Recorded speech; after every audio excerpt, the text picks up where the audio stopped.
ध्रुवांश ने पक्षिका से माफी मांगी क्योंकि उसे लगा कि पक्षिका जरूर उसे सजा देने के लिए वहां आई थी। लेकिन पक्षिका ने तो हैरानी भरी आवाज में उससे पूछा, आखिर इतना ताकतवर हमला तुमने तैयार कैसे किया? इस पर ध्रुवांश ने चैन की सांस लेते हुए उसे बताया, वो हमला वही गजाश्व चेतना कला थी जो नीलामी में लिहाक्ष ने हासिल की थी और उसके बाद उससे हमने छीन ली थी। वैसे अभी तो बस मैं उसे थोड़ा बहुत ही समझ पाया हूं। ये बड़ी रहस्यमयी है और इसका इस्तेमाल करने के लिए मुझे आयुष्मान ज्वाला की भी जरूरत पड़ गई। उसके अलावा मुझे काली बिजली की भी जरूरत पड़ी थी। उसकी बात सुनकर पक्षिका ने अपना सिर हिलाया, जिसके बाद उसने कहा, क्या तुमने इन दोनों तरह की शक्तियों को एक साथ मिलाने की कोशिश की? वैसे तो ये बहुत मुश्किल है और शायद मुमकिन हो। खैर, 3 दिन बाद स्वर्ण तालाब प्रतियोगिता शुरू होने वाली है। इस प्रतियोगिता में हमारे गुट की सारी उम्मीदें तुमसे ही रहेंगी। क्या तुम हमारे गुट का खोया हुआ सम्मान वापस दिलाने के लिए तैयार हो? पक्षिका की बात पर ध्रुवांश मुस्कुराने लगा और उसने हामी भरी। उसके बाद 3 दिन यूं ही गुजर गए और जब आखिरकार चौथे दिन का सूरज आसमान में चमका तो पूरे नक्काश तल में खलबली मच गई। अनगिनत लोग तेजी से आगे बढ़ते हुए एक खास हिस्से की तरफ जा रहे थे जहां आज होने वाली थी स्वर्ण तालाब प्रतियोगिता। तो सारे इस प्रतियोगिता में सिर्फ नक्काश दल ही नहीं बल्कि आसपास के कुछ और दल भी अपने योद्धा भेजा करते थे ताकि इस बड़े दल की नजर में उनका ओहदा ऊंचा हो सके। स्वर्ण तालाब एक बड़ी सी पहाड़ी पर बना था जहां अनगिनत योद्धा कुछ ही घंटों में इकट्ठा हो गए थे। उस जगह पर 9 मंच दिखाई दे रहे थे। लोगों के वहां आने के कुछ देर बाद बहुत से योद्धा एक साथ वहां आने लगे जो एक जैसे ही काले रंग के कवच पहने हुए थे। इन सभी योद्धाओं में सबसे आगे खड़ा था एक दुबला लड़का जिसकी आंखों में यकीन और इरादों में बेबाकी साफ झलक रही थी। ये फौज एक साथ आगे बढ़ते हुए 9वें मंच के पास जाकर खड़ी हो गई। इन लोगों को वहां देखकर बहुत से बाहरी लोग हैरान हुए क्योंकि पिछले कुछ सालों से तो अमर पक्षी गुट इस प्रतियोगिता में हिस्सा ही नहीं ले रहा था। सबसे ज्यादा हैरान तो लोग आगे खड़े लड़के को देखकर थे क्योंकि आज से पहले बहुतों ने उसे इस दल में नहीं देखा था। अमर पक्षी गुट की फौज के वहां आते 3 और रोशनियां 9वें मंच के पास आकर खड़ी हुई। ये तीनों थी पक्षिका, रीजा और लीजा, जिनके आने के बाद अचानक थोड़ी दूरी पर दिखते एक मंच से हंसी की आवाज सुनाई दी। अमर पक्षी, आखिरकार तुम्हारा अमर पक्षी गुट यहाँ तक पहुंच ही गया। मैंने तो सोचा था कि तुम लोग आज यहाँ आओगे ही नहीं। वैसे अच्छी बात भी है क्योंकि सबके सामने तुम लोगों ने प्रतियोगिता में हिस्सा लेने के हक के लिए इतनी मेहनत जो की थी। वो आवाज थी रक्तबाज वजीर की जो अपने गुट के योद्धाओं के साथ खड़ा था। वहीं उसकी तरफ देखते हुए आंखों में बेरहमी के साथ पक्षिका ने जवाब दिया, मुझे इस बात से कोई फर्क नहीं पड़ता रक्तबाज वजीर कि तुम इस बारे में क्या सोचते हो। दोनों ही वजीर एक दूसरे को घूरते जा रहे थे जो बाकियों ने भी देखा था, मगर उन दोनों के मामले में कोई और आने की हिम्मत नहीं कर पा रहा था। देखा जाए तो नक्काश दल में एक वजीर का ओहदा काफी ऊंचा होता था, इसलिए दूसरे वजीरों के मामले में खुद वजीर तक नहीं पढ़ते थे। इस बीच ध्रुवांश भी रक्तबाज वजीर के गुट की तरफ देखता गया जिसके योद्धा लाल रंग के कवच पहने हुए थे। उसने देखा कि उस दल में अमर पक्षी गुट से ज्यादा ताकतवर योद्धा मौजूद थे। वहीं उसकी नजर उन योद्धाओं की तरफ होते देख किशांक ने उसे बताया, ध्रुवांश, यह रक्तबाज फौज जिसकी कमान विकी और कवाबा के हाथ में है। इतने सालों से ये लोग ही हमारे शहरों पर जोर आजमाते हुए दबाव बनाते आए हैं, जिस वजह से हमारे बहुत से शहर रक्तबाज वजीर के पास चले गए हैं। इतने में उसके बगल में खड़े हिमिल ने गुस्से में अपने दांत पीसते हुए कहा, वो गद्दार कवाबा, अगर अमर पक्षी वजीर ने उसका हाथ थामकर उसे अपने छोटे भाई की तरह ट्रेनिंग नहीं दी होती तो वो किसी कीचड़ में पड़ा होता।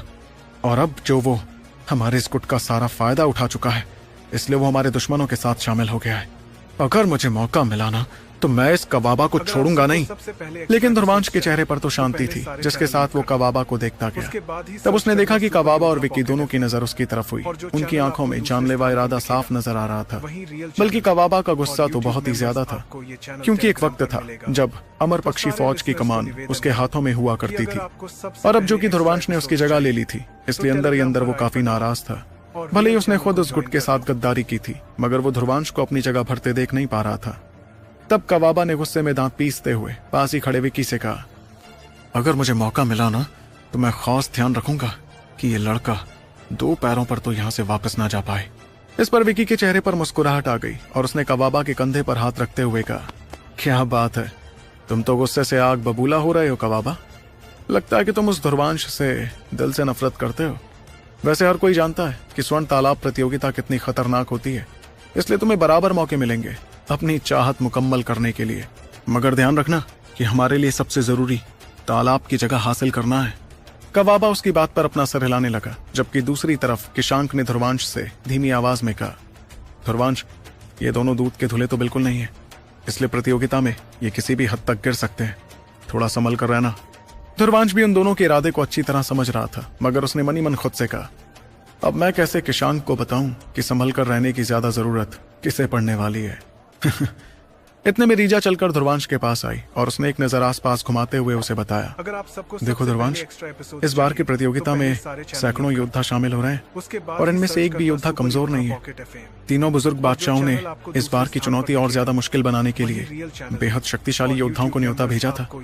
मगर तुम्हारे लिए सबसे बुरी बात यह है कि इनमें से कुछ योद्धा रक्तबाज वजीर से अच्छा रिश्ता बनाए हुए हैं, इसलिए मौका मिलते ही ये वजीर की कोई भी बात मान लेंगे, फिर चाहे वो बात तुम्हें बुरी तरह जख्मी करने की क्यों ना हो। यह सुनकर ध्रुवांश के चेहरे की मुस्कुराहट थोड़ी कमजोर पड़ी, क्योंकि रक्तबाज वजीर की साजिशों से निपटना वाकई आसान नहीं होने वाला था। इतने में रीजा वहां से जाने लगी, मगर उसने धीमी आवाज में कहा, मैं जाकर जोहराब से बात करती हूँ और उससे कहती हूँ कि जरूरत पड़ने पर वो तुम्हारी मदद करे। इस तरह ऊपर पहुंचते पहुंचते तुम्हारी सारी शक्तियां तो खत्म नहीं होंगी। वैसे भी खबर मिली है कि रक्तबाज वजीर ने अपना साथ देने के लिए 4 पहले पड़ाव के अमोघनाथों को इस प्रतियोगिता में बुलाया है। मगर इससे पहले कि वो वहां से जाती, ध्रुवांश ने उससे कहा, उसकी कोई जरूरत नहीं पड़ेगी रीजा, मैं इन लोगों से निपटने के बाद भी शक्तियां बचा कर रखूंगा। उसकी ये बात सुनते ही रीजा पहले तो थोड़ी परेशान हुई, लेकिन फिर उसने भी हामी भरते हुए आगे कुछ नहीं कहा। ध्रुवांश की आवाज में भले ही शांति थी, मगर उसकी आंखों में शिकारी जैसी खूंखार चमक दिख रही थी। चारों तरफ मुकाबले देखने का जोश भर गया था, जिसके कुछ देर बाद एक जोरदार आवाज उस इलाके में गूंजने लगी। वो आवाज जब पूरी तरह गायब हुई, तब आयाम धुंधला पड़ने लगा और उसमें से 3 बुजुर्ग धीरे धीरे बाहर आने लगे। ये तीनों कोई और नहीं बल्कि नक्काश दल के सबसे ऊंचे ओहदे वाले तीनों बुजुर्ग बादशाह थे। इन तीनों के वहां आते ही वहां मौजूद अनगिनत योद्धा इज्जत से उन्हें नमस्ते करने लगे, बल्कि सभी वजीरों ने भी ऐसा ही किया। इतने में गिद्ध बादशाह ने अपना हाथ लहराया, जिसके बाद उन्होंने कहा, मेरे ख्याल से इतने सालों में सभी को स्वर्ण तालाब प्रतियोगिता के नियम तो याद हो ही गए होंगे, इसलिए चाहे तुम्हें कुछ क्यों ना करना हो, मायने सिर्फ ये रखेगा कि तुम ऊपर पहुंचते हो या नहीं। आखिर में सिर्फ 4 ऐसे सबसे काबिल लोग होंगे जिन्हें स्वर्ण तालाब में जाने का हक दिया जाएगा। वो 4 काबिल योद्धा कौन कौन होने वाले हैं, ये तो वक्त और तुम्हारी काबिलियत ही बताएगी। इतने में गिद्ध बादशाह और आवाम बादशाह ने नींद बादशाह की तरफ देखते हुए कहा, भाई साहब, वक्त हो गया है ये पहाड़ी खोलने का। वैसे तो वो तीनों ही दल के बुजुर्ग थे, मगर उनके बात करने के लहजे से ये बात साफ हो गई थी कि तीनों में सबसे बड़े नींद बादशाह ही थे। इतना ही नहीं, दल के लीडर के सबसे करीबी भी वही थे। वहीं दोनों बुजुर्गों की बात सुनकर नींद बादशाह ने एक बहुत बड़ी उबासी लेकर अपने अलसाए अंदाज में कहा, ठीक है, खोल ही देते हैं। उसके बाद उनके हाथों से ढेर सारी रोशनी निकलने लगी, जिसमें बाकी दोनों बुजुर्गों ने भी अपनी अपनी रोशनियां मिला दी। एक साथ मिलकर तीनों की रोशनियां सीधे उस पहाड़ की चोटी की तरफ जाने लगी, जहां एक विशालकाय सील चढ़ी हुई थी। रोशनी के उस सील से टकराते ही अचानक वो सील धुंधली पड़ने लगी और वो सोने की पहाड़ी सूरज की किरण से जगमगाने लगी। सिर्फ यही नहीं, पहाड़ से नीचे की तरफ काफी तेज हवाएं चलती जा रही थी। ये हवाएं किसी तूफान से कम नहीं थी, जिससे हर योद्धा समझ गया कि ऊपर जाने का सफर इन हवाओं की वजह से और ज्यादा मुश्किल होने वाला था। आखिर में गिद्ध बादशाह ने ऐलान करते हुए कहा, तो शुरू करते हैं इस बार की स्वर्ण तालाब प्रतियोगिता। एक झटके में सबकी नजरों के सामने ढेर सारी रोशनियां सीधे उस पहाड़ की तरफ जाने लगी। इन रोशनियों की रफ्तार काफी ज्यादा तेज थी और इन लोगों में अलग अलग गुटों के लड़ाके भी शामिल थे। ध्रुवांश के जाने से पहले उसके गुट वालों ने भी उसे विदा किया। उनकी सबसे बड़ी उम्मीद ध्रुवांश ही था और वो गुट दोबारा लोगों की नजरों के सामने इज्जत हासिल करता है या नहीं, यह ध्रुवांश के नतीजे से ही तय होने वाला था। ध्रुवांश भी मुस्कुराते हुए सीधे उस पहाड़ी की तरफ जाने लगा। इस बीच तीनों बादशाहों ने मिलकर एक बड़ा सा पर्दा तैयार कर दिया, जिसमें स्वर्ण पहाड़ी की सारी गतिविधियां देखी जा सकती थी। दूसरी तरफ ध्रुवांश जब पहाड़ के पास पहुंचा, तब जाकर उसे समझ आया कि ऊपर से नीचे आती हवाएं कितनी ज्यादा शक्तिशाली थी। इन हवाओं की ताकत महसूस करते ही उसने कहा, बाप रे, ये हवाएं तो किसी चट्टान को भी धूल में बदल कर रखते। फिर भी चेहरे पर शांति लिए ध्रुवांश ने तुरंत आयुष्मान ज्वाला से खुद को ढक लिया और आगे बढ़ने लगा। इस तरह जब वो खतरनाक हवाएं ध्रुवांश की आयुष्मान ज्वाला से टकराती तो गायब होती जा रही थी। पर सिर्फ हवाएं ही नहीं थी जिनका खतरा ध्रुवांश को था। तकरीबन 10 मिनट तक आगे बढ़ते रहने के बाद उसने 10 योद्धाओं के ताकतवर हमलों को भी बुरी तरह नाकाम कर दिया था। आखिर ऊपर पहुंचने वाले सिर्फ 4 ही योद्धाओं को तालाब में जाने को मिलता। ऐसे में हर योद्धा यही कोशिश कर रहा था कि ऊपर जाने के रास्ते में बाकी योद्धाओं को प्रतियोगिता से बाहर कर दे। ध्रुवांश ने अपनी नजर ऊपर की तरफ की, जहां उसने देखा कि सबसे ज्यादा तेजी से तकरीबन 10 योद्धा आगे बढ़ते जा रहे थे। उन लोगों को देखकर ध्रुवांश ने मनी मन सोचा, मेरे ख्याल से ये लोग इस प्रतियोगिता के सबसे शक्तिशाली लोगों में आते हैं और शायद इन लोगों में रक्तबाज वजीर के वो योद्धा भी होंगे जिन्हें उसने खास मेरे लिए यहाँ भेजा है। वो इस बारे में सोच ही रहा था कि अचानक दो और रोशनियां उसके ठीक बगल में आ गई। इन दोनों में से एक शख्स ने तो ध्रुवांश के दूसरी तरफ मौजूद योद्धा पर एक जोरदार हमला कर दिया, जिससे वो योद्धा झटका खाकर नीचे गिर गया। तब ध्रुवांश ने हमला करने वाले की तरफ देखा, जिसे उसने इससे पहले नक्काश दल में नहीं देखा था। वो हट्टा कट्टा शख्स अपना सर हिलाते हुए आगे बढ़ने लगा, जैसे उसे ध्रुवांश से कोई फर्क ही नहीं पड़ा हो। ध्रुवांश ने भी उसे आगे बढ़ते देखा, मगर अचानक उसे चार अजीबोगरीब शक्तियां अपने से थोड़ी दूरी पर महसूस होने लगी। इन चारों शक्तियों को महसूस करते हुए उसने धीमी आवाज में कहा, लगता है रक्तबाज वजीर के चमचे मुझसे निपटने आ ही गए हैं। इस एहसास के चलते ध्रुवांश की आगे बढ़ने की रफ्तार अचानक धीमी होने लगी और वो देखने लगा कि उसके सामने चार योद्धा खड़े थे, जैसे वो उसका इंतजार कर रहे हो। इन चारों योद्धाओं ने अपनी अपनी शक्तियां बाहर निकाल ली थी और वो बेरहमी से ध्रुवांश को देखकर कहने लगे, तो आखिरकार तू यहाँ आ ही गया। हमें तो लग रहा था कि शायद तू चूहों की तरह दुबक कर कहीं बैठ गया होगा।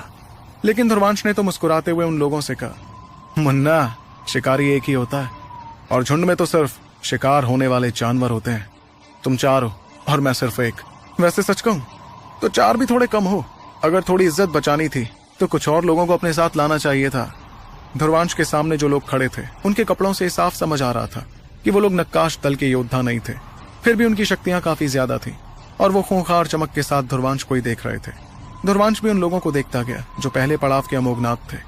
इस बीच बादशाहों के तैयार किए गए पर्दे में भी वो नजारा साफ दिख रहा था कि कैसे ध्रुवांश को चार अमोघनाथ योद्धाओं ने रोक दिया था। ये देखकर बहुत से लोग तो हैरान हुए कि एक अकेले ध्रुवांश को रोकने के लिए ऐसे ताकतवर योद्धा क्यों तैनात थे। मगर पक्षिका ने तो आंखों में गुस्से और बेरहमी के साथ बगल में खड़ी रीजा से कहा, रीजा, इन लोगों के चेहरे अच्छे से याद कर लो। ये सुनकर रीजा ने अपना सिर हिलाया और वो समझ गई थी कि पक्षिका इन चारों योद्धाओं के साथ बाद में निपटने वाली थी। लेकिन फिलहाल के लिए तो रीजा की आंखों में ध्रुवांश को लेकर थोड़ी फिक्र थी। इस फिक्र को देखकर पक्षिका ने उसे बताया, घबराओ मत, जीतेगा ध्रुवांश ही। दूसरी तरफ ध्रुवांश के सामने खड़े चार योद्धाओं में से एक ने उसकी तरफ देखकर कहा, तेरा ही नाम ध्रुवांश है ना? देख, हमारी तुझसे कोई जाति दुश्मनी तो नहीं है, लेकिन अफसोस कि तेरा सफर यहीं खत्म हुआ, क्योंकि एक ऐसी खास शख्सियत है जो नहीं चाहती कि तू आगे बढ़े। इतने में उसके बगल में खड़े काले कपड़ों वाले ने बेरहमी भरे अंदाज में कहा, देख, हम तुझे जान से मारना नहीं चाहते। वैसे सच कहूं तो इस प्रतियोगिता में बहुत बार लोग मारे भी गए, लेकिन अगर तूने ज्यादा जिद की तो शायद हमें तुझे मारना भी पड़े। पर ध्रुवांश ने तो गौर से चारों की शक्लें देखकर आंख भरते हुए कहा, देखो बच्चों, अगर जल्द मेरे रास्ते से हटे नहीं ना तो बहुत देर हो जाएगी और मैं माफ करने वालों में से नहीं, साफ करने वालों में से हूं। आखिर कैसे स्वर्ण तालाब में पहुंच पाएगा ध्रुवांश ऐसी खतरनाक साजिशों का सामना करके? और क्या सबसे ताकतवर लड़ाकों से जीतकर वो बन पाएगा अव्वल लड़ाका? जानने के लिए सुनते रहिए सुपर योद्धा, सिर्फ पॉकेट एफएम पर।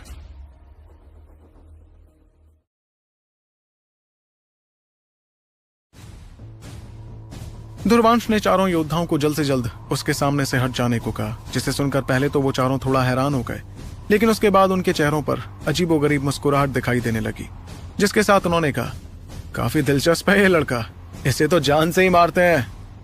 ये कहते ही वो लोग एक झटके में गायब हो गए, पर उनके गायब होते ही ध्रुवांश के आसपास की जगह धुंधली पड़ने लगी। इन धुंधली जगहों से चार हाथ बाहर निकले जो ध्रुवांश पर चारों तरफ से जोरदार हमले करने लगे।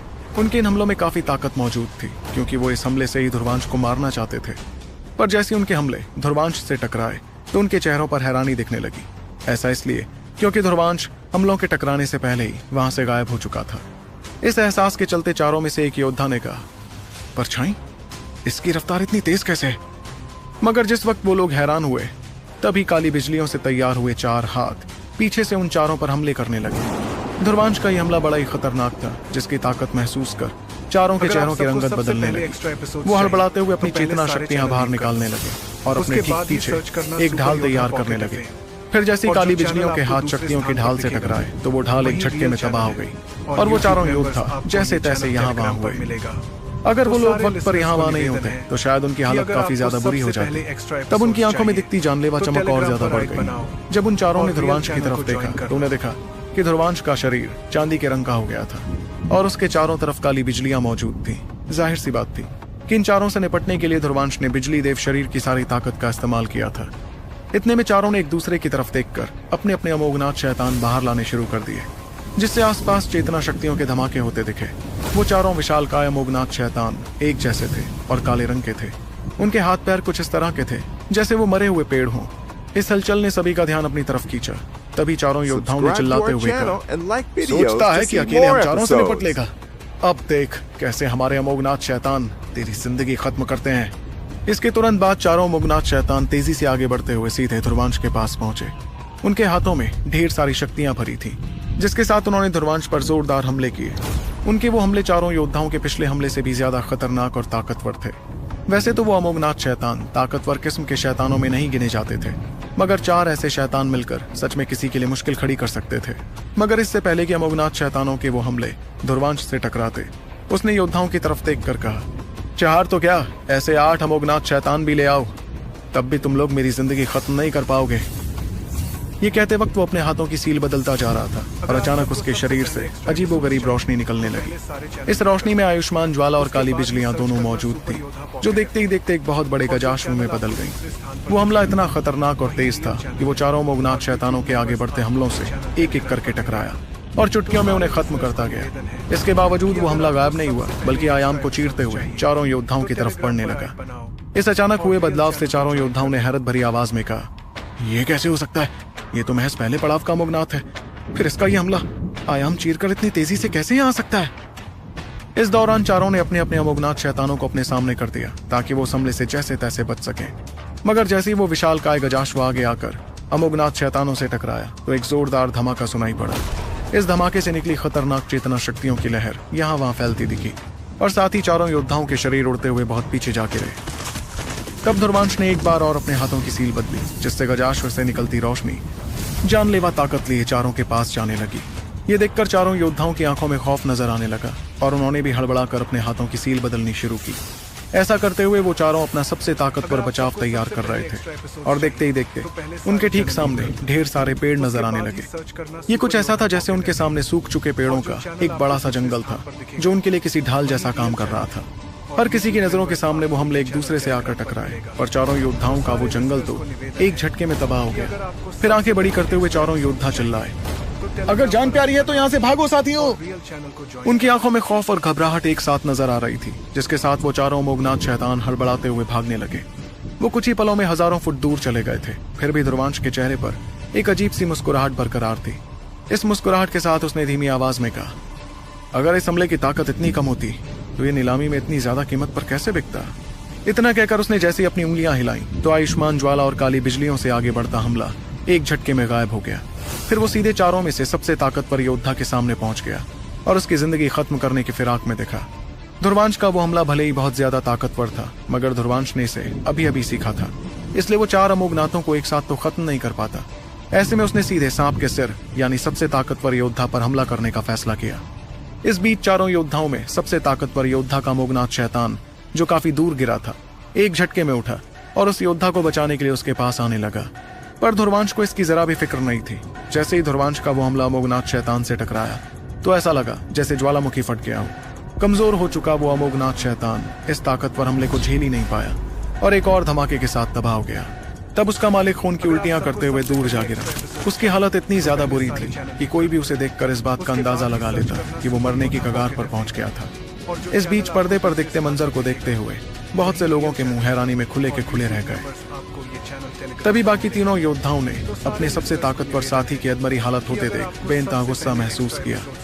फिर वो ध्रुवांश की तरफ देखकर गुस्से से चिल्लाने लगे, हम तुझे मारेंगे ही नहीं बल्कि तेरे शरीर के हजारों टुकड़े कर देंगे। वो तीनों अपनी समझ खो चुके थे क्योंकि उनके सिर पर ऐसा गुस्सा जो सवार हो गया था। फिर वो अपने अपने अमोघनाथ शैतानों को वापस ध्रुवांश की तरफ भेजने लगे, लेकिन ध्रुवांश तो ताली बजाते हुए सबके सामने एक विशालकाय चेतना जाल ले आया, जिसके बीच में 3 प्रलय कमल दिखाई दे रहे थे।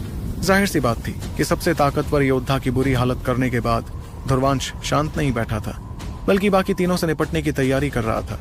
फिर जैसे ही उसने अपना हाथ लहराया तो तीनों प्रलय कमल रोशनियों में बदलकर सीधे अमोघनाथ शैतानों की तरफ पड़ने लगे। एक के बाद एक 3 जोरदार धमाके सुनाई पड़े और बाकी 3 अमोघनाथ शैतान भी पूरी तरह तबाह हो गए। इस धमाके से तीनों योद्धा खून की उल्टी करते हुए काफी पीछे जा गिरे और उनकी भी हालत। Subscribe to our channel and like videos to see more episodes.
Subscribe to our channel and like videos to see more episodes.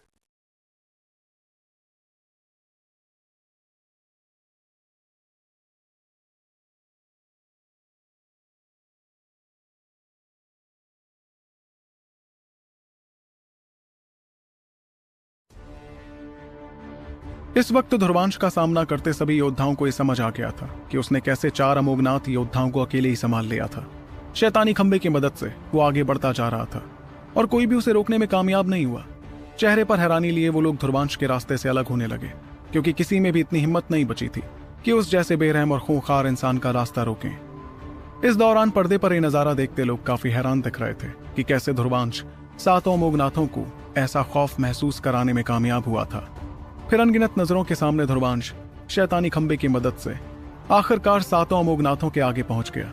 इस दौरान उस पर कोई हमला नहीं हुआ, बल्कि उसके आगे जाने पर 7 योद्धा चैन की सांस लेने लगे। वो भी जानते थे कि अगर वो ध्रुवांश पर हमला करते तो उन सभी को बहुत बड़ी कीमत चुकानी पड़ जाती। इस दौरान दूर खड़े तीनों बादशाहों ने भी शैतानी खंबे और ध्रुवांश को देखा, जिसके चलते उनकी आंखों में भी थोड़ी हलचल दिखी।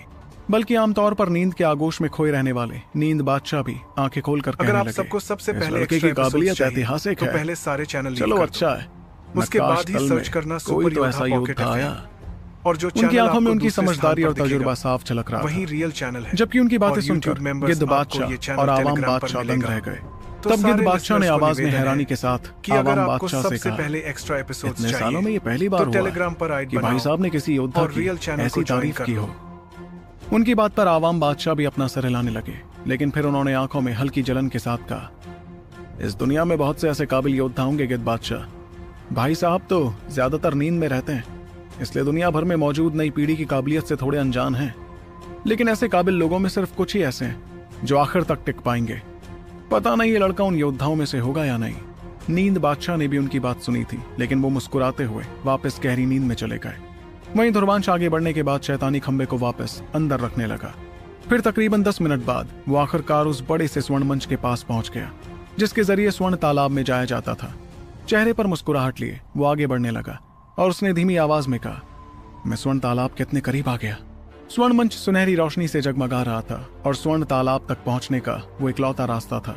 चलते चलते जब ध्रुवांश उस मंच पर पहुंचा तो उसने आसपास नजरें घुमानी शुरू की। उसने देखा कि वो मंच हजारों मीटर तक फैला हुआ था, मगर उसमें फिलहाल सिर्फ 5 लोग खड़े थे। इन 5 पर गौर करते हुए ध्रुवांश को देखा कि उसमें से 4 योद्धा तो नक्काश दल के गुटों के 4 सबसे ताकतवर लड़ाके थे, और जो 5वां योद्धा था वो बहुत ही लंबा और तगड़ा दिखने वाला शख्स था। ये वही हट्टा कट्टा इंसान था जिसे ध्रुवांश ने पहाड़ी चढ़ते वक्त अपने बगल से गुजरते हुए देखा था। तब ध्रुवांश ने मनी मन सोचा, ये यहाँ तक पहुंच गया। मुझे नहीं लगा था कि इतना कमाल का योद्धा होगा। जिस दौरान ध्रुवांश उन 5 को देख रहा था, उस वक्त इन 5 की नजर भी उस पर ही टिकी हुई थी। जहाँ 5 योद्धाओं में कबाबा और विक्की उसे खूंखार इरादे के साथ देख रहे थे, तो वहीं बाकी तीनों की आंखों में हैरानी नजर आ रही थी। उन्होंने भी ध्रुवांश का ऊपर आने का सफर देखा था, जिससे वो खुद को हैरान होने से नहीं रोक पाए। इतने में उस जगह की खामोशी तोड़ते हुए विक्की ने ध्रुवांश और उस हट्टे कट्टे शख्स को देखकर कहा, वाह, इस बार की प्रतियोगिता तो सच में दिलचस्प साबित हुई। मैंने नहीं सोचा था कि इस बार ऐसे 2 योद्धा भी यहाँ तक पहुंचेंगे, जिनकी यहाँ तक पहुंचने की उम्मीद कोई नहीं कर सकता था। लेकिन उसकी बात सुनकर भी ध्रुवांश के चेहरे पर शांति बरकरार रही, बल्कि वो धीरे धीरे चलकर आगे आने लगा। देखा जाए तो कुल मिलाकर उस मंच पर 6 लोग थे, जिसमें से सिर्फ 4 ही स्वर्ण तालाब में जाने के काबिल माने जाते। इसका मतलब 2 लोगों को अभी भी बाहर होना पड़ता। मगर इस मंच पर जितने ताकतवर योद्धा मौजूद थे, उसमें 2 योद्धाओं को हराना, यानी अभी तक के सभी योद्धाओं को हराने की मिली जुली मुश्किल से भी ज्यादा मुश्किल होता। भले इस वक्त मंच पर खड़े सभी लोग खामोश थे, लेकिन फिर भी वहाँ एक अजीब सा तनाव भरा माहौल था। पर्दे पर दिखते अनगिनत लोग इस बात का अंदाजा लगाने की कोशिश कर रहे थे कि आखिर इन 6 योद्धाओं में से कौन जीतता।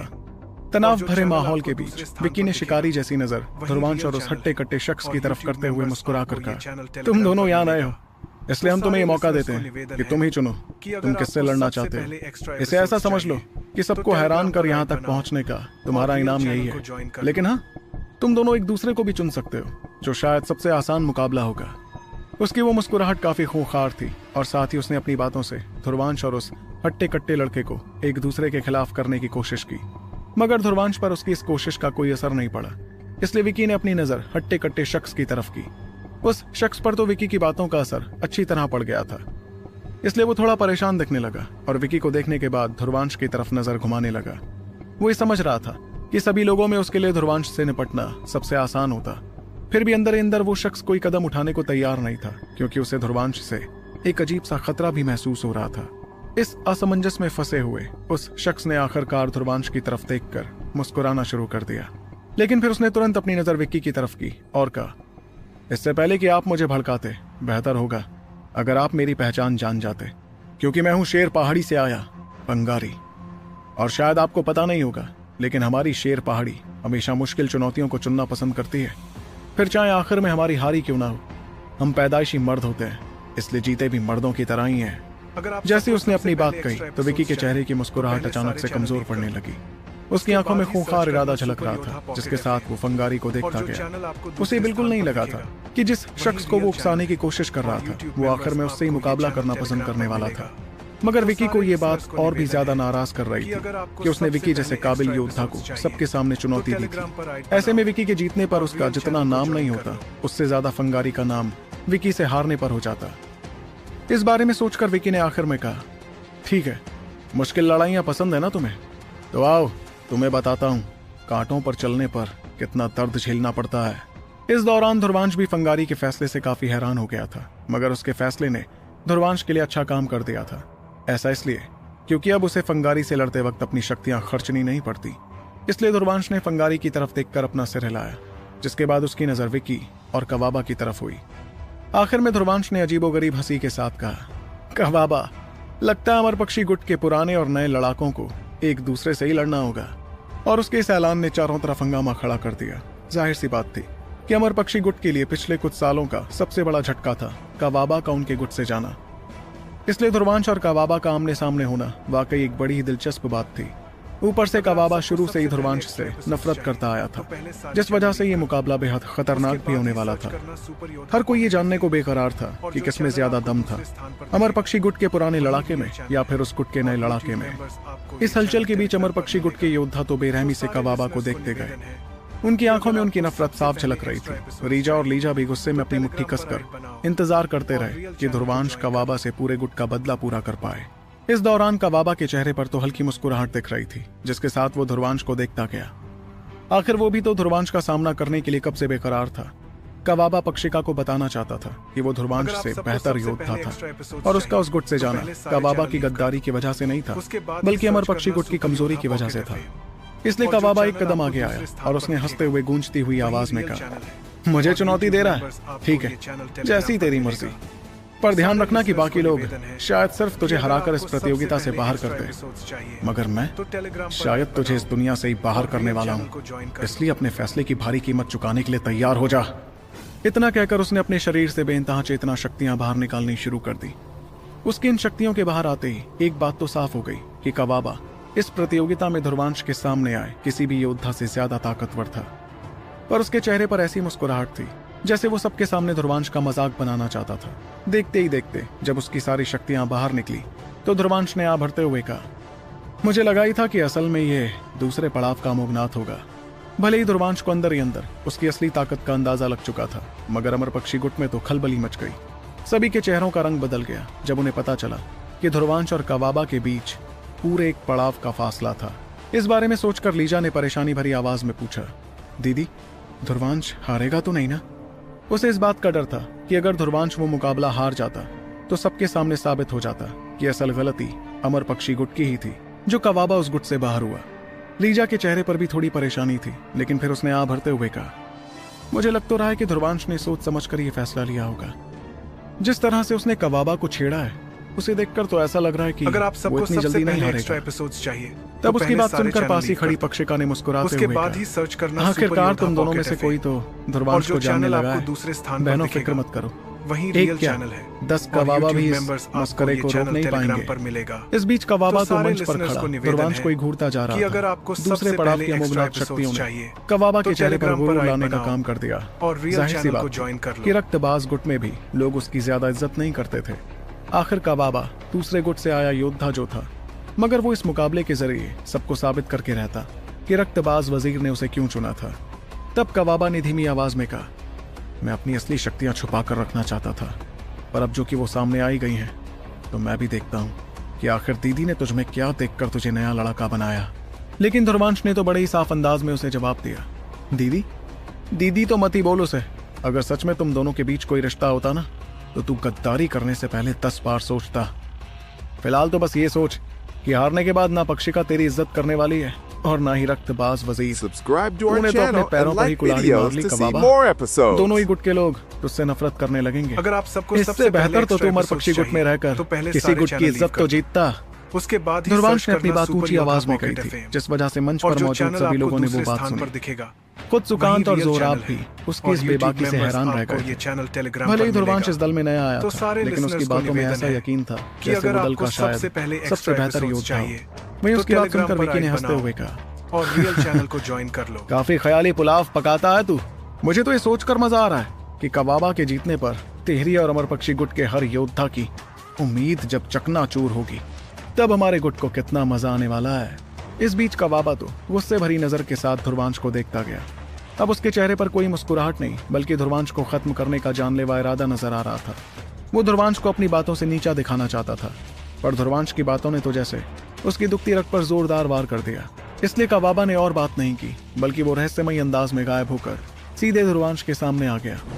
फिर बेझिझक अपने हाथों में शक्तियां भरते हुए उसने एक जोरदार मुक्का ध्रुवांश पर जड़ दिया। मगर दूसरे पड़ाव के अमोघनाथ के उस शक्तिशाली हमले के बाद भी ध्रुवांश पीछे नहीं हटा, बल्कि उसने तो महान मारजान शैतानी खंबा लाते हुए उस मुक्के का सामना किया। शैतानी खंबे की शक्तियों से जब कबाबा के दूसरे पड़ाव के अमोघनाथ वाली शक्तियां टकराईं, तो एक जोरदार धमाका हुआ। उस धमाके से निकली शक्तियों की लहरें देखकर खुद सुकांत और जोराब हैरान रह गए। अगले ही पल 2 शरीर बेहद पीछे जाते हुए दिखे, जो थे ध्रुवांश और कबाबा के शरीर। ध्रुवांश के हाथों में उसका शैतानी खंबा था, जिससे शैतानी शक्तियां निकलती जा रही थीं। उसने अपने शरीर को और पीछे जाने से रोका और काफी दूर दिखते कबाबा को देखकर हंसते हुए कहने लगा, दूसरे पड़ाव का अमोघनाथ कहता है, हट, वहां की जुत्ती है तू।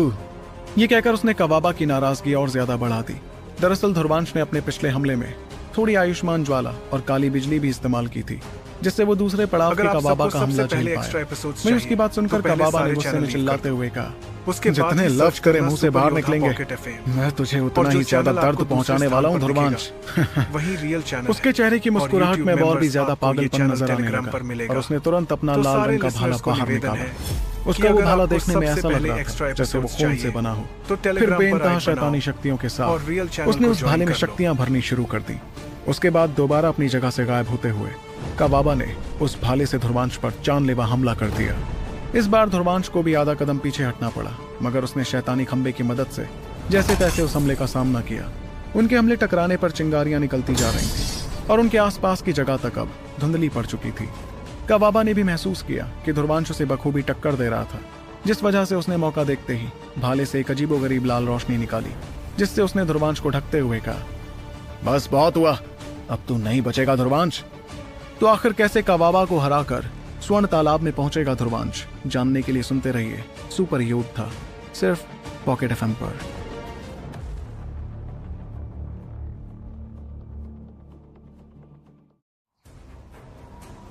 ध्रुवांश ने अपनी नजर उठाई और उस बेहद खतरनाक हमले को देखा, जो उसकी आंखों के सामने बड़ा होता गया।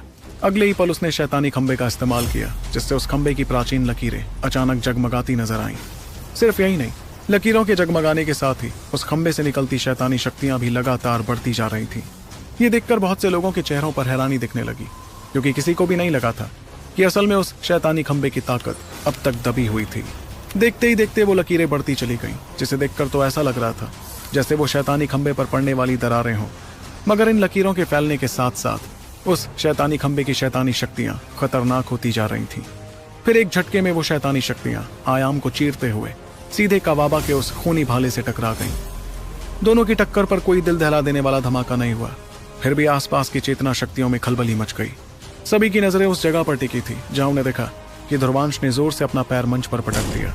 उसने जैसे तैसे जोर लगाकर अपने आप को पीछे जाने से रोका हुआ था, लेकिन उसके पैर पटकते ही भाले से निकलती रोशनी भी कमजोर पड़ने लगी, जो देखते ही देखते गायब हो गई। उसके गायब होते ही कबाबा को जोर का झटका लगा और वो भी काफी पीछे चला गया। इस बीच ध्रुवांश ने उसे संभलने का वक्त ही नहीं दिया और वो तेजी से आगे बढ़ते हुए उस पर ताबड़तोड़ हमले करता गया। आखिर में शैतानी खंबे की शक्तियां सब कुछ चीरते हुए सीधे कबाबा से जाकर टकराने लगी। मगर इससे पहले कि वो टक्कर होती, अचानक से चारों तरफ लाल रंग की रोशनी फैल गई, जिसे देखकर ध्रुवांश की आंखें भी सिकुड़ने लगी। उसने देखा कि शैतानी खंबे का हमला कामयाब नहीं हुआ था और किसी बेहद शक्तिशाली चीज ने उसे रोक दिया था। थोड़ा और गौर करने पर उसे समझ आया कि वो शक्तिशाली चीज असल में खूनी रोशनी से तैयार हुआ एक विशालकाय शरीर था। इतना ही नहीं, उस शरीर पर अजीबोगरीब निशान भी बने हुए थे जिसमें से खतरनाक शक्तियां महसूस की जा सकती थी। वो विशालकाय शरीर असल में कबाबा का शक्तिशाली अमोघनाथ शैतान था, जिसे देखकर ध्रुवांश ने कहा, इसका ये अमोघनाथ शैतान, ये तो जरूर 100 सबसे शक्तिशाली अमोघनाथ शैतानों में आता होगा। इस कबाबा को तो रक्तबाज वजीर ने बहुत से अनोखे खजाने देकर रिझाया है।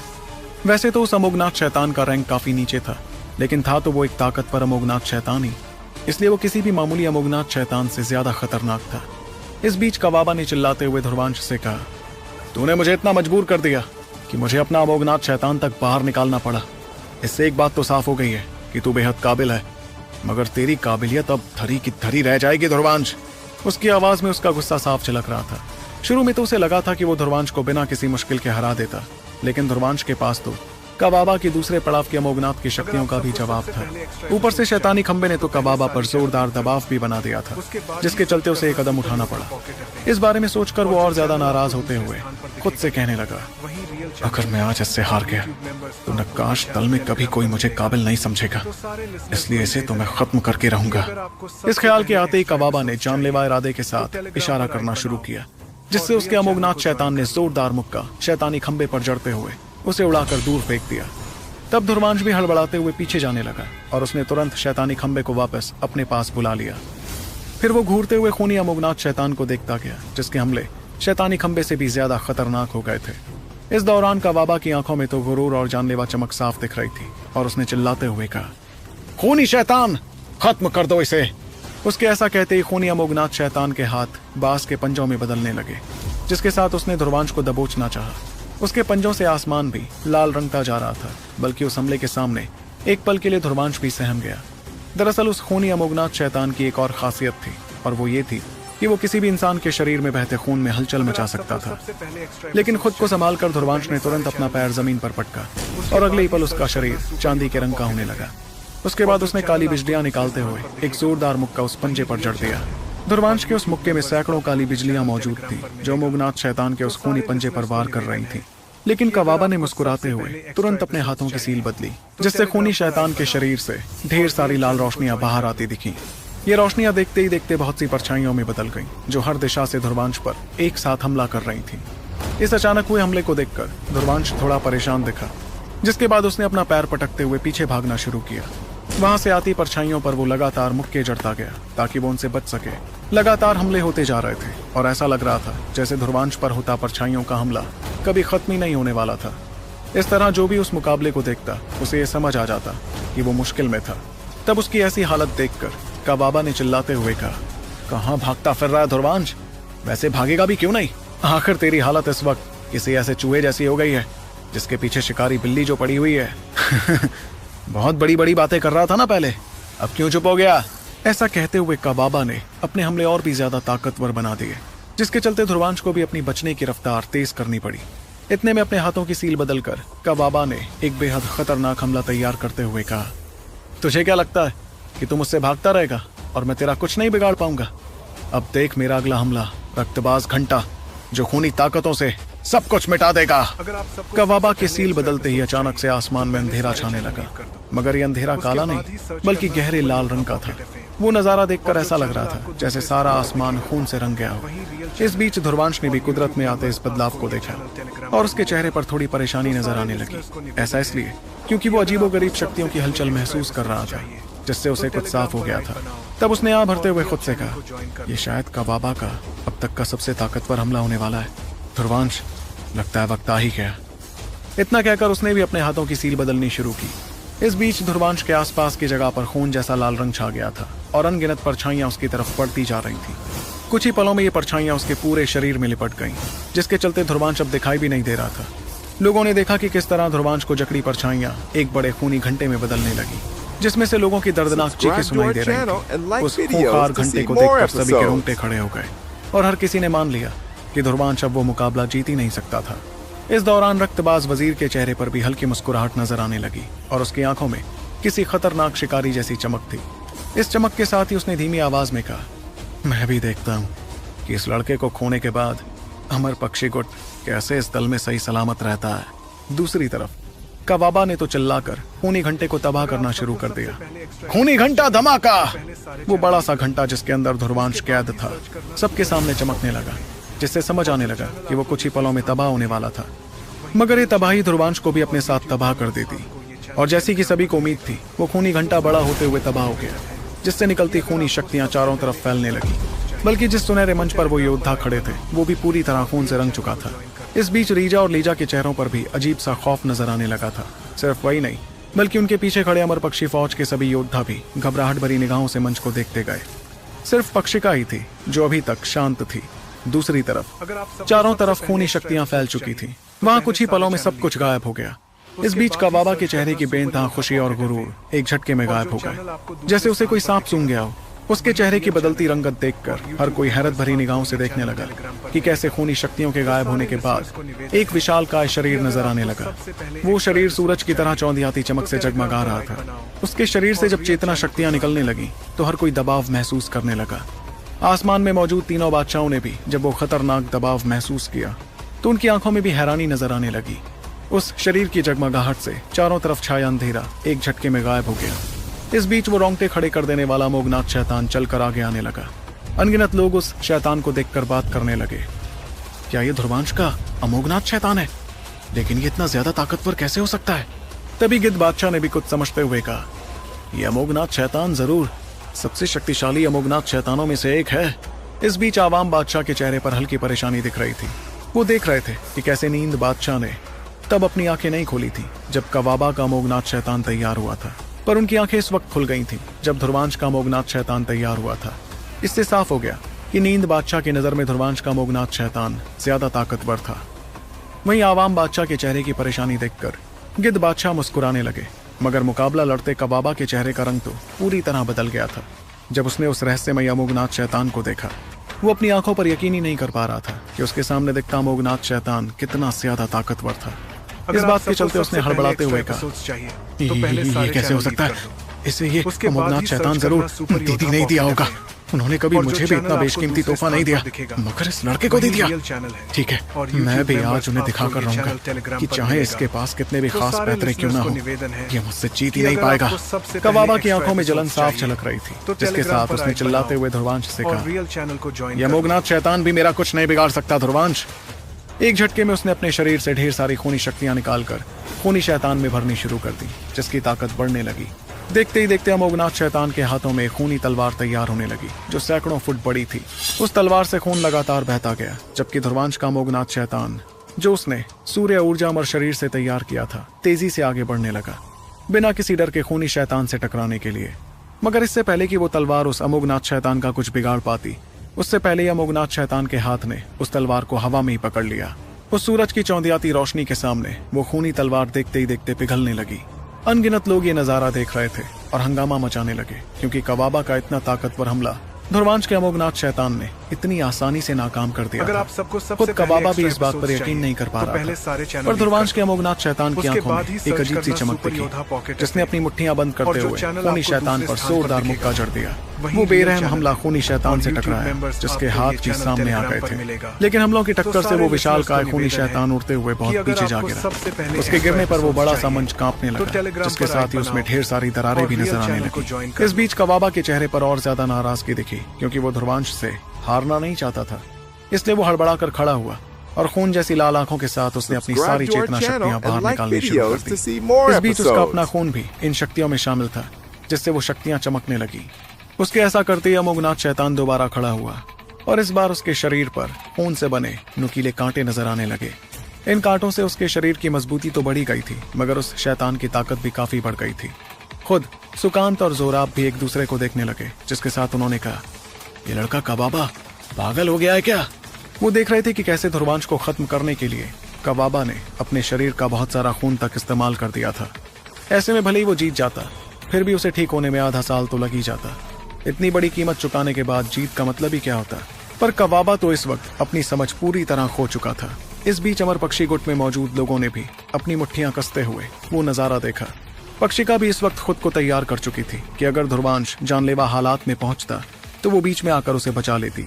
इतने में कवाबा ने अपने अमोघनाथ शैतान को भी एक शक्तिशाली रोशनी में बदल दिया, जो तेजी से ध्रुवांश के अमोघनाथ शैतान की तरफ जाने लगी। ध्रुवांश खुद अपने शैतान के अंदर मौजूद था, जिसे वो एक कवच की तरह भी इस्तेमाल कर रहा था। लाल रंग की खूनी रोशनी आगे बढ़ती गई, जिसके बीच अचानक ध्रुवांश की आवाज गूंजती हुई सुनाई पड़ी। सूर्य ऊर्जा अमर शरीर, ये नाम याद रख ले कवाबा, क्योंकि तेरी जिंदगी में तेरी हार की वजह तो तुझे हमेशा याद रहनी चाहिए। इतना कहती उसने अमोघनाथ शैतान के जरिए ढेर सारी जगमगाती रोशनियां अपने हाथों से निकाली, जो देखने में किसी सूरज की रोशनी जैसी लग रही थी। फिर हर तरफ से आगे बढ़ते हुए वो रोशनियां खूनी रोशनी से टकराने लगी और इकट्ठा होते हुए किसी सूरज में बदलने लगी। जैसे ही दोनों तरफ से आते शक्तिशाली हमले एक दूसरे से टकराए तो एक ऐसा धमाका हुआ जिसमें कुछ भी नजर नहीं आया, बल्कि तीनों में से दो बादशाहों को उस मंच को ढकना पड़ गया, वरना वो शक्तियां बाकी योद्धाओं को नुकसान पहुंचाने लगती। मगर हर किसी की आंखें तो मंच पर ही गड़ी हुई थी, जिसके बीच वो धमाके से निकली चौंधियाती चमक को कमजोर पड़ते देखने लगे। कोई भी अपनी पलके तक नहीं झपक पा रहा था, क्योंकि हर कोई उस मुकाबले का नतीजा जानने को बेकरार हो गया। तो क्या होगा जब ध्रुवांश और कवाबा का मुकाबला होगा खत्म, और क्या बाकी लड़ाकों के होते हुए स्वर्ण तालाब का फायदा उठा पाएगा ध्रुवांश? जानने के लिए आपको सुनना होगा सुपर योद्धा, सिर्फ पॉकेट एफएम पर।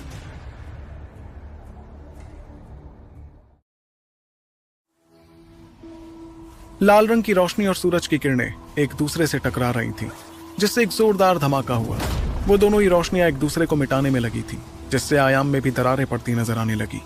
इस टक्कर को देखकर बहुत से लोगों के चेहरों पर परेशानी दिखाई दे रही थी, जिसमें नक्काश दल के सबसे शक्तिशाली लोग भी शामिल थे। हर कोई ये तो समझ गया था कि इस हमले से ये साफ होने वाला था कि उस मुकाबले को कौन जीतने वाला है। इस दौरान कवाबा के चेहरे की नाराजगी और भी ज्यादा बढ़ गई थी। अब तक का उसका सबसे शक्तिशाली हमला इस्तेमाल करने के बाद भी वो ध्रुवांश को तुरंत नहीं हरा पाया था, और ये बात उसे बेहद नाराज कर रही थी। फिर खूंखार इरादे के साथ उसने बेझिझक अपने शरीर की सारी चेतना शक्तियां बाहर निकाली, और वो अपना पैर पटकते हुए तेजी से आगे बढ़ने लगा। ऐसे में उसकी ताकत काफी ज्यादा बढ़ गई थी, जिस वजह से लाल रंग की खूनी रोशनी से भरा अमोघनाथ शैतान भी बेहद ताकतवर हो गया। ये देखकर हर कोई हैरान रह गया, क्योंकि धीरे धीरे ध्रुवांश की सूर्य रोशनी कमजोर पड़ने लगी थी। इस रोशनी में मौजूद उसका अमोघनाथ शैतान मुकाबले में टिका था कि तभी ध्रुवांश ने अपने हाथों की सील बदल दी। उसके ऐसा करते ही अचानक से अमोघनाथ शैतान की जगमगाहट और ज्यादा बढ़ गई, जिससे उसकी शक्तियों में भी इजाफा हुआ। देखते ही देखते उस अमोघनाथ शैतान के शरीर से आयुष्मान ज्वाला निकलने लगी, जो बड़ी आसानी से खूनी रोशनी को मिटाती जा रही थी। आखिर में उस अमोघनाथ शैतान का हाथ कवाबा के अमोघनाथ शैतान से टकराया, जिससे एक तेज आवाज गूंज उठी। ध्रुवांश के इस हमले से खूनी रोशनी पूरी तरह गायब हो गई, और तब जाकर कवाबा की आंखों में बेइंतहा खौफ नजर आने लगा। इस खौफ के चलते वो तुरंत वहां से भागता नजर आया। अब तक उसे ये समझ आ गया था कि वो आज इस मुकाबले में ध्रुवांश को हरा तो बिल्कुल नहीं पाता, पर ध्रुवांश बिना किसी भाव के उसे देखता रहा, जिसके बाद उसने अपना हाथ लहराया। इतने में उसके अमोघनाथ शैतान से निकलती आयुष्मान ज्वाला आयाम चीर कर सीधे कवाबा के अमोघनाथ शैतान से टकरा गई, जिसके साथ कवाबा भागता जा रहा था। एक जोरदार धमाके के साथ वो विशालकाय खूनी अमोघनाथ शैतान तबाह हो गया, और खून की बरसात के बीच कवाबा बेहद जख्मी होता नजर आया। पर ध्रुवांश इतने में उसे छोड़ने वाला नहीं था, इसलिए वो तुरंत अपनी जगह से गायब होते हुए कवाबा के पास पहुंच गया और बेरहमी से उस पर हमला करने लगा। यह हमला देखते ही कवाबा की आंखों का खौफ और ज्यादा बढ़ गया। ऐसी बेरहमी के बीच अचानक एक आवाज उस जगह पर गूंज उठी। रुक जाओ, बस बहुत हुआ। यह आवाज थी रक्तबाज वजीर की, जिसने अपनी जगह से खड़े होकर ध्रुवांश को रुकने को कहा। लेकिन ध्रुवांश तो रुका ही नहीं, और वो अपना जानलेवा हमला कवाबा पर करता गया। सिर्फ यही नहीं, बल्कि अब तो ध्रुवांश ने अपने हमले की रफ्तार और भी ज्यादा बढ़ा दी थी। ये देखते ही रक्तबाज वजीर बेहद नाराज हुआ, और वो नाराजगी में चिल्लाया, बदतमीज है तू, मेरी बात ना मानने की जरूरत करता है। भले ही कवाबा वो लड़ाई हार गया था, मगर वो था तो रक्तबाज वजीर के गुट से ही। ऐसे में अगर इस वक्त रक्तबाज वजीर कुछ नहीं करता, तो बाकी योद्धाओं की नजर में उसका रौब कमजोर पड़ जाता। इसलिए अपने नाम के बारे में सोचकर रक्तबाज वजीर तुरंत अपनी जगह से गायब हो गया। उसके गायब होने पर एक बेहद रौबदार और खूंखार आवाज उस जगह पर गूंजने लगी। बहुत बेरहम समझता है ना तू खुद को, अब ये वजीर तुझे दिखाएगा कि बेरहमी किसे कहते हैं। रक्तबाज वजीर पलक झपकते ही ध्रुवांश से थोड़ी दूरी पर पहुंच गया था, जिसके बाद उसने एक खास लाल रंग के पंख से ध्रुवांश पर हमला कर दिया। उस हमले की रफ्तार बहुत ज्यादा तेज थी, क्योंकि वो आयाम को चीर कर ध्रुवांश के पास पहुंच गया था। तब ध्रुवांश को भी अपने अंदर एक अजीब सी बेचैनी महसूस हुई। भले ही वो लाल पंख देखने में खतरनाक नहीं था, लेकिन उसमें मौजूद शक्तियां ऐसी थीं कि वो किसी के भी रोंगटे खड़े कर दे। सच में 5वें पड़ाव के अमोघनाथ की शक्तियां बहुत ज्यादा थीं, लेकिन ध्रुवांश ने तुरंत अपने अमोघनाथ शैतान को अपने ठीक बगल में लाते हुए उस हमले का सामना उसे करने दिया। इस दौरान वो तो कबाबा पर अपना हमला करता जा रहा था। ये देखकर रक्तबाज वजीर की आंखों की खूंखार चमक और ज्यादा बढ़ गई। तब उसने गुस्से में अपने दांत पीसते हुए कहा, अब जो कि तू कबाबा को अपाहिज बनाने में इतनी ही दिलचस्पी रख रहा है, इसलिए तू खुद भी अपाहिज होने के लिए तैयार हो जा लड़के। इतने में उसका वो खूनी पंख धुरवांश के अमोघनाथ शैतान से टकराया, जो उड़ते हुए बहुत दूर जा गिरा। लेकिन इस दौरान रक्तबाज वजीर ने एक और खूनी पंख निकालकर धुरवांश पर और भी ज्यादा खतरनाक हमला कर दिया। पर इससे पहले कि उसका यह हमला धुरवांश से टकराता, अचानक से आयाम चीरते हुए एक दूसरी आयुष्मान ज्वाला उस खूनी पंख से टकरा गई। दोनों शक्तियों के टकराने पर चेतना शक्तियों का कोई धमाका नहीं हुआ, बल्कि ऐसा लग रहा था जैसे दोनों ही एक दूसरे को मिटाने की कोशिश में लग गए थे। तब धीरे धीरे धुरवांश के पास पक्षिका नजर आने लगी, जिसने रक्तबाज वजीर की तरफ देखकर गूंजती हुई आवाज में कहा, हमारे अमर पक्षी गुट के योद्धा पर तुम यूं ही हमला नहीं कर सकते हो रक्तबाज वजीर, उससे पहले तुम्हें मुझसे इजाजत लेनी होगी। वहीं पक्षिका को अचानक वहां आते देख रक्तबाज वजीर ने गुस्से में मुस्कुराते हुए कहा, अच्छा, वापस आने के बाद से तुम्हारे तेवर तो कुछ अलग ही लग रहे हैं। अमर पक्षी, नाराजगी उनके सामने दिखाई जाती है जो तुमसे डरते हो, लेकिन जो तुमसे ज्यादा ताकतवर हैं, वो तुम्हारी नाराजगी को बुरी तरह तोड़ मरोड़ देंगे। उसकी बात का जवाब देते हुए पक्षिका ने बड़े ही साफ अंदाज में कहा, मेरी नाराजगी या मेरे तेवर पसंद नहीं आ रहे हैं तो मुझ पर हमला कर दो। वैसे भी तुम सालों से मेरी आंखों में चुपते आ रहे हो, एक बार मैं तुम्हें खत्म कर दूं, तब तो मैं तुम्हारे रक्तबाज गुट को भी अपने अमर पक्षी गुट में शामिल कर सकती हूँ। इस पर रक्तबाज वजीर ने हंसते हुए कहा, मेरे रक्तबाज गुट को अमर पक्षी गुट में शामिल करोगी? अगर आप सबको सबसे पहले एक्स्ट्रा एपिसोड्स चाहिए तो पहले सारे चैनल लीव कर दो, उसके बाद ही सर्च करना सुपर योद्धा पॉकेट एफएम, और जो चैनल आपको दूसरे स्थान पर दिखेगा वही रियल चैनल है। और यूट्यूब मेंबर्स आपको ये चैनल टेलीग्राम पर मिलेगा। तो सारे लिसनर्स को निवेदन है कि अगर आपको सबसे पहले एक्स्ट्रा एपिसोड्स चाहिए तो टेलीग्राम पर आइड बनाओ और रियल चैनल को ज्वाइन कर लो। को दिखाई तक नहीं दिया। सिर्फ यही नहीं, बल्कि धुरवांश के ठीक सामने कबाबा के दोनों हाथ भी पड़े थे। ये हाथ उसके शरीर से उखड़ गए थे जब धुरवांश ने कबाबा के सीने पर वार किया था। इस बीच दूर पड़े कबाबा की दर्दनाक चीखें गूंजती रहीं। कुछ पलों बाद उसकी वो चीखें बंद हो गई और लोग चेहरे पर खौफ के साथ सोचने लगे कि वो जिंदा भी है या नहीं। चारों तरफ एक सन्नाटा छा गया था, जिसमें हर कोई धुरवांश की बेरहमी देखकर सहम चुका था। इतने में उस खामोशी को तोड़ते हुए धुरवांश ने गूंजती हुई आवाज में कहा, जो हाथ पक्षिका ने कभी थाम कर तुझे इतना काबिल बनाया था, उन हाथों से ही तूने अमर पक्षी गुट के खिलाफ जाकर दुश्मनों का साथ दिया, इसलिए तेरी इस गलती की सजा तेरे हाथों से चुकाई जाएगी। एक बात और, कमियां कभी अमर पक्षी गुट में नहीं, तुझ में ही थी कबाबा। उसके उस ऐलान के बाद एक बार फिर खामोशी छा गई थी, लेकिन अमर पक्षी गुट के योद्धाओं ने तो खुशी के मारे शोर मचाना शुरू कर दिया। सभी के चेहरों पर इस बात की खुशी थी कि उनका बदला धुरवांश के जरिए पूरा हो गया था। दरअसल अमर पक्षी गुट के हर योद्धा के दिल में सालों से ये फांस कड़ी हुई थी कि कबाबा किस तरह उन्हें धोखा देकर उनके दुश्मनों के साथ हो गया था। तब हर किसी ने अमर पक्षी गुट पर इल्जाम लगाया था कि उनकी कमजोरी की वजह से ही कबाबा वो गुट छोड़कर गया, लेकिन आज धुरवांश ने उस गुट की तरफ से लड़कर सब कुछ बदल दिया था। इस बीच रीजा की आंखों में भी बेइंतहा खुशी नजर आ रही थी। दूसरी तरफ रक्तबाज वजीर ने भी कबाबा की ऐसी हालत देखी जिससे उसके चेहरे पर भी अजीब सी हैरानी दिखने लगी। फिर एक पल बाद अपनी इस हैरानी को काबू करते हुए उसने मनी मन कहा, कुछ ज्यादा ही बेरहम है ये। उसकी आंखों में धुरवांश को खत्म करने की इच्छा साफ झलक रही थी। उसकी ये जानलेवा झलक देखकर खुद धुरवांश के चेहरे पर भी थोड़ी परेशानी नजर आने लगी। लेकिन तब पक्षिका उसके पास आ गई और उसने आयुष्मान ज्वाला निकालते हुए कहा, अगर मुकाबला करना ही है तो मुझसे करो रक्तबाज वजीर। दो गुटों के वजीर आमने सामने थे और लड़ने की बात कर रहे थे। हर कोई जानता था कि उन दोनों की दुश्मनी कितनी पुरानी थी, इसलिए अगर गलती से भी उनके बीच आज कोई मुकाबला होता तो इससे सबसे ज्यादा नुकसान पूरे नक्काश दल को ही होता। इतने में रक्तबाज वजीर ने भी अपने खूंखार इरादे के साथ कहा, मैं भी ये देखने को काफी बेकरार हूँ कि आखिर तुम में ऐसी कौन सी बात है जो गिद्ध बादशाह हमेशा तुम्हारा साथ देते हैं। इतना कहते ही उसने भी अपने शरीर से बेइंतहा चेतना शक्तियां बाहर निकालनी शुरू की। इस बीच पक्षिका भी ऐसा ही कुछ करने लगी थी, जिससे साफ हो गया था कि वो दोनों किसी भी पल हमला कर सकते थे। मगर तभी एक भारी आवाज ने दोनों को डांटते हुए कहा, बहुत हुआ तुम दोनों का ये नाटक, क्या तुम लोग हमारे दल के नियम भूल चुके हो? यह आवाज थी गिद्ध बादशाह की, जो गुस्से के साथ दोनों वजीरों को ही देखते जा रहे थे। नक्काश दल के नियमों के मुताबिक दो गुटों के वजीर कभी एक दूसरे से भिड़ नहीं सकते थे। भिड़ंत सिर्फ उनके गुटों के योद्धाओं के बीच ही हो सकती थी। वहीं जब रक्तबाज वजीर ने देखा कि गिद्ध बादशाह बीच में आ गए तो वो जानता था कि अब वो पक्षिका का कुछ नहीं बिगाड़ पाएगा। इसलिए उसने मजबूरी में आ भरते हुए अपनी चेतना शक्तियां वापस ले ली। मगर ऐसा करने के बाद उसने एक नजर अपाहिज पड़े कवाबा की तरफ देखकर ध्रुवांश की तरफ इशारा किया और कहा, हम सब ने देखा था कि कवाबा पहले ये मुकाबला हार चुका था, लेकिन इस लड़के ध्रुवांश ने मुकाबले के नियम तोड़े हैं।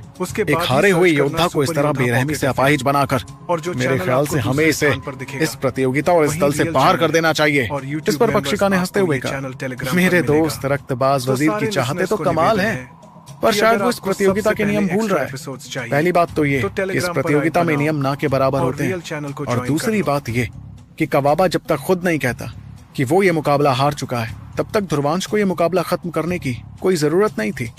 अगर कवाबा में थोड़ी बहुत भी समझदारी थी तो वो हार मान लेता और फिर ध्रुवांश वहीं रुक जाता, लेकिन उसने हार नहीं मानी, इसलिए उसकी ऐसी हालत हो गई है। इतने में रक्तबाज वजीर ने चिल्लाकर उससे कहा, अगर ये लड़का ध्रुवांश इस प्रतियोगिता में बना रहेगा तो हमारा रक्तबाज गुट इस प्रतियोगिता से बाहर हो जाएगा। हमें इंसाफ चाहिए, और जब तक हमें इंसाफ नहीं मिलेगा हम नक्काश दल की कोई बात नहीं मानेंगे। हालात इस तरह बिगड़ते देख दूर बैठे आवाम बादशाह ने कुछ सोचकर गिद्ध बादशाह से कहा, मेरे ख्याल से हमें इस लड़के ध्रुवांश को इस प्रतियोगिता से अलग कर देना चाहिए। सिर्फ तभी हम रक्तबाज वजीर का गुस्सा शांत कर पाएंगे। फिक्र मत करो, हम आगे इस ध्रुवांश को बहुत से इनाम देकर उसे और अमर पक्षी गुट को भी शांत कर देंगे। ऐसे में गिद्ध बादशाह ने थोड़ी परेशानी के साथ कहा, लेकिन अगर हम ऐसा करेंगे तो आगे से लोग इस प्रतियोगिता में हिस्सा ही नहीं लेना चाहेंगे। इस पर आवाम बादशाह ने मुस्कुराते हुए कहा, तुम भी कैसी बातें कर रहे हो। जब तक इस प्रतियोगिता से जुड़ा इनाम इतना खास होगा, लोग ना चाहते हुए भी इसमें शामिल होंगे ही। मगर जिस वक्त उन दोनों के बीच बातें चल रही थी, उतने में नींद बादशाह, जो गहरी नींद में सोए थे, अचानक से जागे और मौजूदा हालात देखकर सब समझ गए। फिर उन्होंने उबासी लेकर मुस्कुराते हुए कहा, पुराने नियम चलने दो, प्रतियोगिता में सब जायज है। इतना कहकर वो दोबारा अपनी गहरी नींद में सो गए। लेकिन उनकी बात से गिद्ध बादशाह और आवाम बादशाह तो दंग रह गए थे। वो दोनों ही हैरानी और खामोशी में नींद बादशाह को देखते रह गए, जो इतने सालों से कभी उनकी बहस में पड़ते नहीं थे। लेकिन आज उनकी बातों से साफ हो गया था कि उनका फैसला ध्रुवांश की मदद कर रहा था। इस बारे में सोचते ही आवाम बादशाह की आंखों में हल्की खींच दिखाई देने लगी। वो भले ही 3 बादशाहों में से एक थे, लेकिन तीनों में लीडर के सबसे करीब नींद बादशाह ही थे, इसलिए उनके खिलाफ जाना समझदारी तो हरगिज नहीं होती। इस बारे में सोचकर अजीब सी मजबूरी महसूस करते हुए आवाम बादशाह ने कहा, अब जो कि भाई साहब का यही फैसला है तो हम नियमों के हिसाब से ही चलेंगे। प्रतियोगिता में सब जायज है। उनके मुंह से जैसे ही वो बात निकली तो रक्तबाज वजीर के चेहरे की मुस्कुराहट एक झटके में गायब हो गई। वो आगे कुछ कह ही नहीं पाया, बस गुस्से के साथ ध्रुवांश की तरफ देखता रहा। आखिर में वो पलटकर वापस अपने गुट में चला गया। इस बीच पक्षिका भी काफी हैरान थी नींद बादशाह के फैसले से। उसके बाद उसने अपनी नजर ध्रुवांश की तरफ करते हुए कहा, तुम्हारी किस्मत तो बहुत अच्छी है जो नींद बादशाह तक तुम्हारे भले के लिए आगे आए, लेकिन स्वर्ण तालाब में तुम क्या हासिल करोगे ये तो तुम पर ही निर्भर होगा। पक्षिका भी अपनी बात कहकर वहां से चली गई। इस दौरान सुकांत और जोराब भी हैरानी के साथ ध्रुवांश को ही देख रहे थे। उसने जिस कदर ताकत कवाबा के खिलाफ इस्तेमाल की थी, उसे देखकर उनके दिल में भी थोड़ी बेचैनी तो महसूस होने लगी थी। पर ध्रुवांश तो चुपचाप जाकर उन लोगों के साथ खड़ा हो गया। इस वक्त उस मंच से काफी दूर एक और मुकाबला लड़ा जा रहा था, जिसमें कुछ पलों बाद एक धमाका हुआ और एक योद्धा गुरूर भरी आंखें लिए तीनों के साथ आकर खड़ा हो गया। ये योद्धा था विकी, जो फंगारी को हराने में कामयाब रहा था। मगर उसके आने पर ध्रुवांश वहां से गायब हुआ और काफी जख्मी हो चुके फंगारी के पास पहुंचा। फिर वो फंगारी को अपने साथ लेकर उसके गुट के पास पहुंचा, जिसके बाद उसने मुस्कुराते हुए कहा, दोस्त तुम्हारी किस्मत की तो मैं दाद देता हूँ। फंगारी भी ध्रुवांश की तरफ देखकर मुस्कुराया, जिसके बाद उसने अपना सिर हिलाया। जाहिर सी बात थी कि उसने जानबूझकर मुश्किल मुकाबला चुना था, क्योंकि वो कमजोर से जीतने की बजाय ताकतवर से हारना पसंद करता था। फिर ध्रुवांश वापस मंच पर पहुंचा और तब उसने देखा कि विकी कैसे अजीबोगरीब अंदाज में उसे देख रहा था। वो चारों उस मंच पर खड़े थे और इंतजार कर रहे थे स्वर्ण तालाब में जाने का। तो क्या होगा जब ध्रुवांश पहुंचेगा स्वर्ण तालाब में, और कैसे हासिल करेगा वो वहां से खास खजाने, जानने के लिए आपको सुनना होगा सुपर योद्धा, सिर्फ पॉकेट एफएम पर।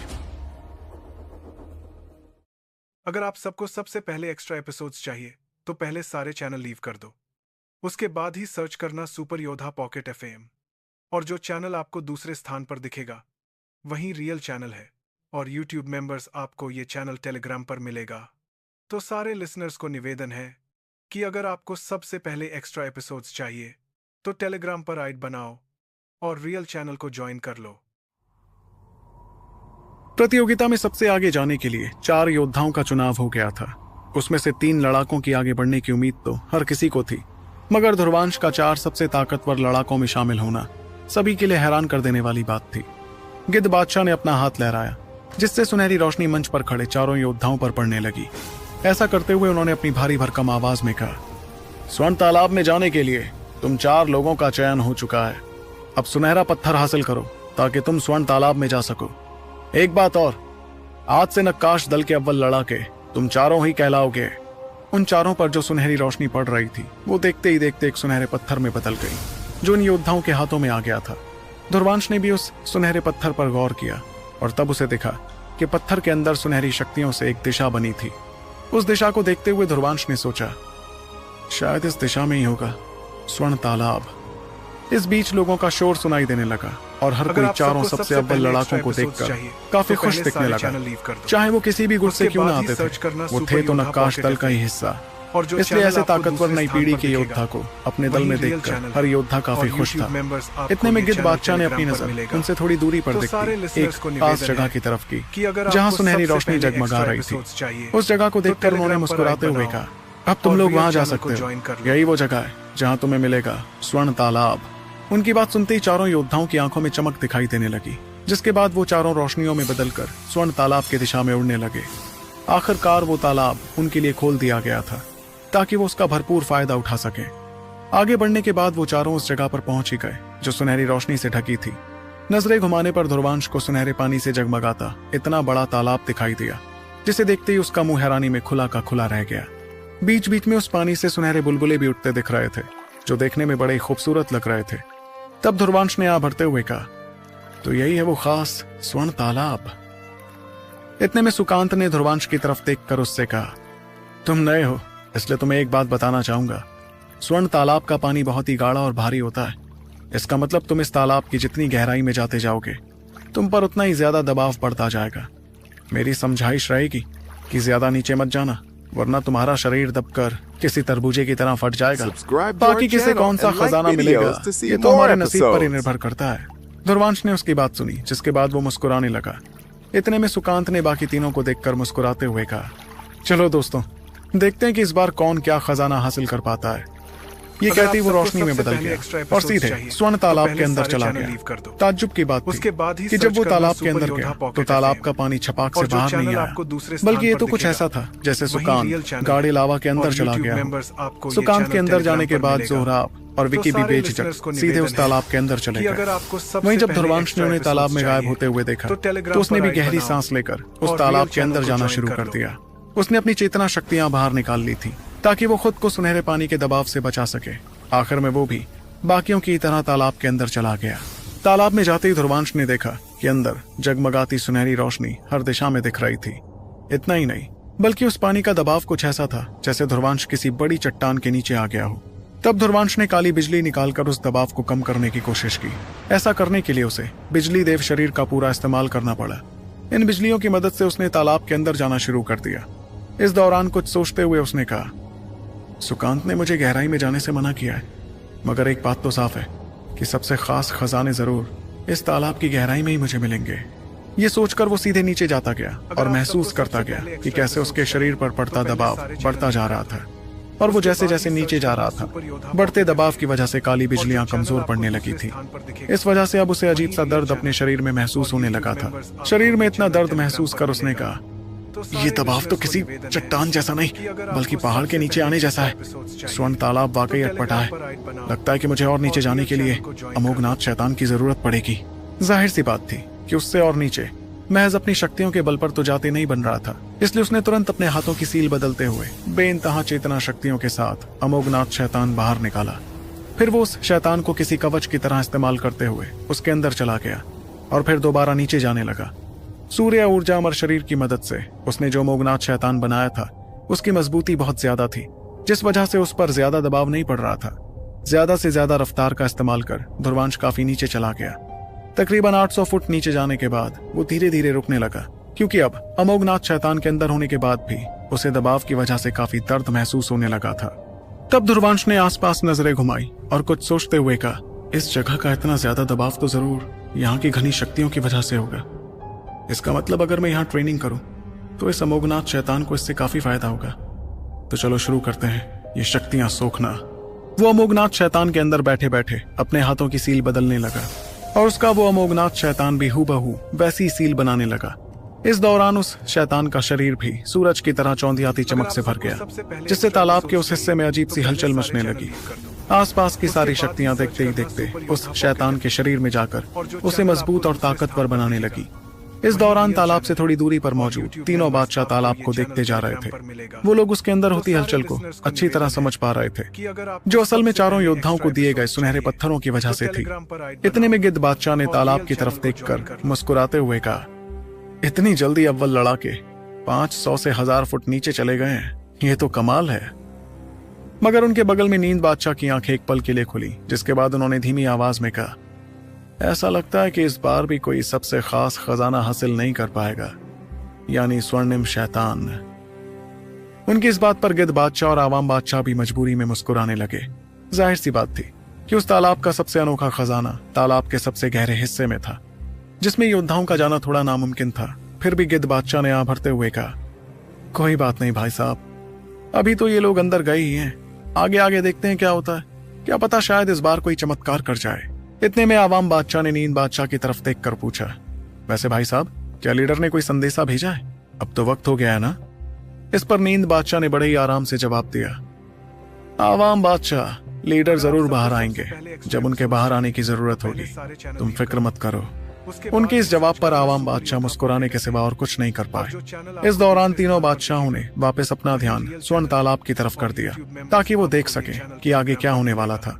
दूसरी तरफ स्वर्ण तालाब के अंदर एक बहुत बड़ा शरीर ट्रेनिंग करता दिख रहा था। उस बड़े से शरीर के पीछे एक चमकदार सूरज दिखाई दे रहा था। वो अपने आसपास मौजूद सारी शक्तियों को सोखता जा रहा था। उसके अंदर मौजूद ध्रुवांश ने धीरे से अपनी आंखें खोली, जिसके बाद कुछ महसूस करते हुए उसने कहा, इस जगह की शक्तियां अच्छी तो हैं, मगर इस तरह तो अमोघनाथ शैतान ताकतवर बनाने में न जाने कितने साल लग जाएंगे। लगता है मुझे और नीचे जाना होगा। ये सोचकर गहरी सांस लेते हुए ध्रुवांश ने नीचे जाने का फैसला लिया।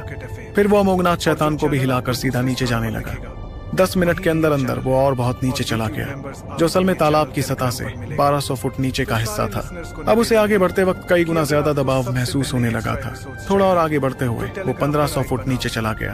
अब ध्रुवांश का शरीर पूरी तरह लाल रंग का हो गया था, मगर उसकी आंखों में एक अजीब सा पागलपन नजर आ रहा था।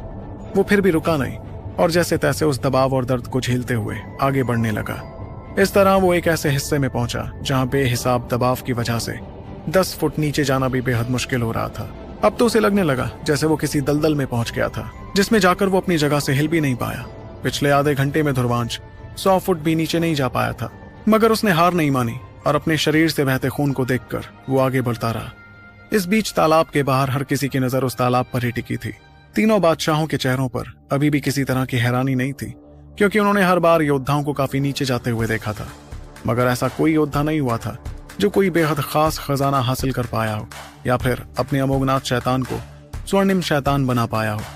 दरअसल स्वर्णिम शैतान का मतलब अमोघनाथ शैतान को इतना ज्यादा ताकतवर बना देना था कि उसकी शक्तियां चरम पर पहुंच जाती। वो तीनों बादशाह देख रहे थे कि कैसे चारों सुनहरे पत्थरों में से एक की हलचल बाकियों से बहुत ज्यादा थी। इस बात से वो लोग काफी हैरान थे कि तभी गिद्ध बादशाह ने कुछ सोचते हुए कहा, चौथे पत्थर की चमक का मतलब कोई ऐसा योद्धा है जो तालाब के सबसे गहरे हिस्से में जा रहा है। उनकी बात सुनकर खुद नींद बादशाह की आलस भरी आंखों में हल्की चमक दिखने लगी थी। वहीं उनके बगल में खड़े आवाम बादशाह ने कहा, जितनी चमक उस पत्थर में है उस हिसाब से तो वो शख्स 2000 फुट के पास होगा। उस जगह का दबाव तो जानलेवा होता है।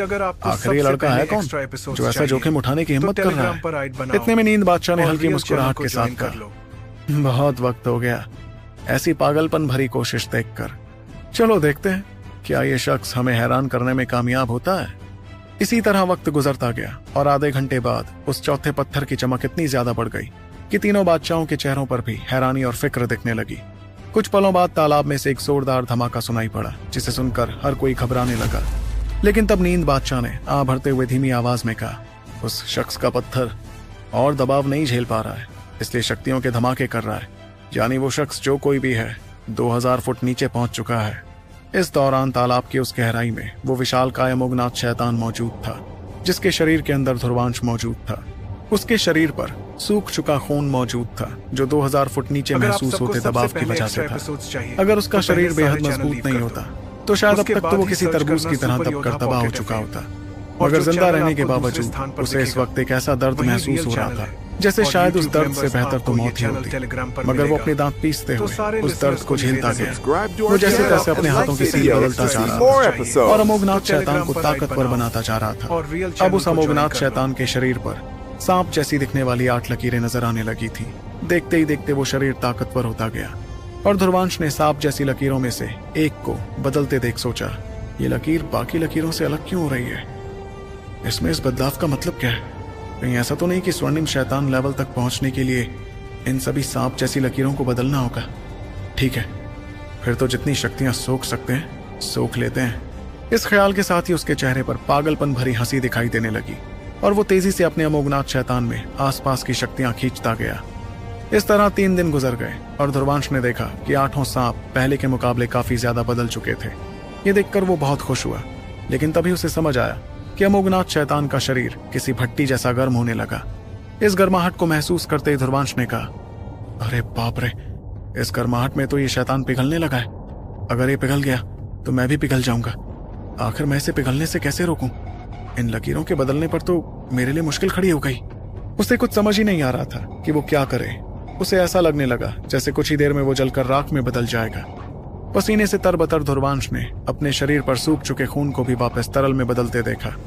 मगर एक चीज उसे और समझ आई, जिसके चलते उसने कहा, लेकिन इस गर्माहट में अमोघनाथ शैतान पिघलने के साथ ही और मजबूत हो रहा है। इसका मतलब इस तालाब का सबसे खास खजाना अमोघनाथ शैतान को स्वर्णिम शैतान बनाना है। पर ऐसा करने के लिए इसे पहले पिघलना होगा क्या? लेकिन मैं इस गर्माहट में जिंदा कैसे रहूंगा?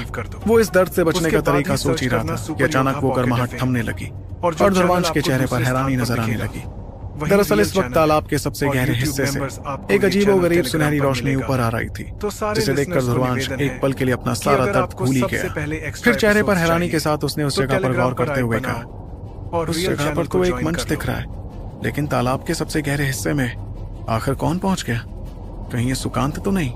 मगर उसके चेहरे की वो हैरानी कई गुना ज्यादा तब बढ़ गई जब उसे नजर आया कि तालाब के सबसे गहरे हिस्से में मौजूद सुनहरी रोशनी में एक परछाई नजर आने लगी थी। वो परछाई किसी मर्द की नहीं बल्कि एक लड़की की थी। वो लड़की दिखने में महज 10 या 12 साल की थी। जो समझते हुए ध्रुवांश ने कहा, इतनी छोटी बच्ची इतनी गहराई में कैसे पहुंची? आखिर ये है कौन? वो इस बारे में सोच ही रहा था कि अचानक तालाब की गहराई में मौजूद उस छोटी बच्ची ने अपनी बंद आंखें खोल ली और ध्रुवांश को ऐसा लगा जैसे उसका शरीर धमाके के साथ फटने वाला था। आखिर कौन है ये रहस्यमयी बच्ची जो स्वर्ण तालाब के सबसे गहरे हिस्से में छुपी हुई है? जानने के लिए आपको सुनना होगा सुपर योद्धा, सिर्फ आपके अपने पॉकेट एफएम पर। अगर आप सबको सबसे पहले एक्स्ट्रा एपिसोड्स चाहिए तो पहले सारे चैनल लीव कर दो। उसके बाद ही सर्च करना सुपर योद्धा पॉकेट एफएम, और जो चैनल आपको दूसरे स्थान पर दिखेगा वही रियल चैनल है। और यूट्यूब मेंबर्स आपको ये चैनल टेलीग्राम पर मिलेगा। तो सारे लिसनर्स को निवेदन है कि अगर आपको सबसे पहले एक्स्ट्रा एपिसोड्स चाहिए तो टेलीग्राम पर आइड बनाओ और रियल चैनल को ज्वाइन कर लो।